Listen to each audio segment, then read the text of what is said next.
Hello friend, myself Sanjeev Chauhan. I am certified clinical perfusionist in cardiac surgery. Today I will discuss about basic principle of cardiopulmonary bypass. Cardiopulmonary bypass is a technique in which venous blood from the patient body is diverted to the heart and lung machine where it is oxygenated and pumped back into the patient. This technique is essential for performing open heart surgery for the conduct of CPV. It necessary to cannulate one major vein and one major artery of the patient. So in this technique we use heart and lung machine and oxygenator. So to perform this CPV we need to cannulate. Before cannulation we need some anticoagulation like heparin. Heparin dose is 3 to 4 milligram per kilogram body weight. And we need ACT to check heparin dose. It should be around 400 or above.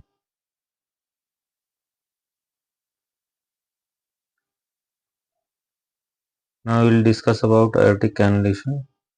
It's done in ascending aorta just below the origin of innominate artery.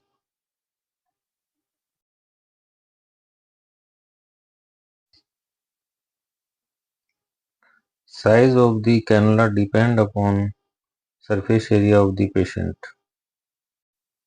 A pressure gradient of more than 100 mm of mercury across the cannula is unacceptable. The CPV circuit is prepared in such a way that no air enters in the system. Now you see a diagram in which we are seeing purse string and cannula which are putting in ascending aorta. Now we will discuss about venous cannulation. It's a two types of cannulation, single venous cannulation and double venous cannulation. Single venous cannulation is put a cannula in right atrium and it's a double stage venous cannula used in CABG and aortic valve replacement, and two stage venous cannula is done with the help of SVC and IVC. Umbilical tapes are then passed around the SVC and IVC and they are snared, thus no blood enters in right atrium. In a patient with persistent left superior vena cava, a third venous cannula may be required. Now we will discuss about cardiopulmonary bypass circuit. It's done with the help of some components like venous line, arterial line, roller pump, oxygenator, arterial filter. So from the cardiotomy reservoir, the blood is pumped into a device called the oxygenator. So now we will discuss about conduct of CPV. We need depressurization before start CPV, and we need to cool patient with the help of temperature controlling machine. It's mild up to 32 degree, moderate 28 to 32 degree centigrade, deep is 25 to 28 degree, and profound hypothermia is up to 18 degree centigrade. At this temperature we perform total circulatory arrest.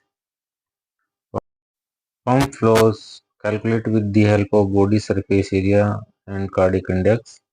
At normotherapy, cardiac index up to 2.2 liter per minute meter square, and at the temperature of 28 degree centigrade, we will take cardiac index up to 1.8 liter per minute meter square.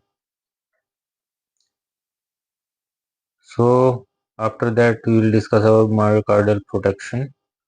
It will done with the help of cardioplegia and cross clamp. Cardioplegia is a hyperkalemic solution which stops electrical and mechanical activity of the heart. Weaning. Once the procedure is completed, venous line partially occluded. This fills the heart with blood and it begins to eject. Once good ventricle contractility and ejection are achieved, the flaws of the heart-lung machine are gradually reduced. The patient heart gradually take over the circulation and it's separated from the bypass by clamping the venous line and stopping the pump. Reversal of heparin is done with the help of protamine, which is the antagonist of heparin, and dose is 1 mg per 100 unit of heparin. Sometime we need femoral cannulation in ascending aortic aneurysm and redo surgeries. Sometime ascending aorta may not be accessible for cannulation. In these patients, the femoral artery and vein are cannulated in the groin. Now we will discuss about adverse effect of CPB. CPB induces total body inflammatory responses in the patient. It may produce leukocyte-mediated lung injury. It may give rise to bleeding tendencies. Microemboli may cause neurological deficit. So, during CPB, the heart and lung of the patient are bypassed. This gives a clean and dry operative field for conducting open heart surgery and preserve all vital organs of the patient.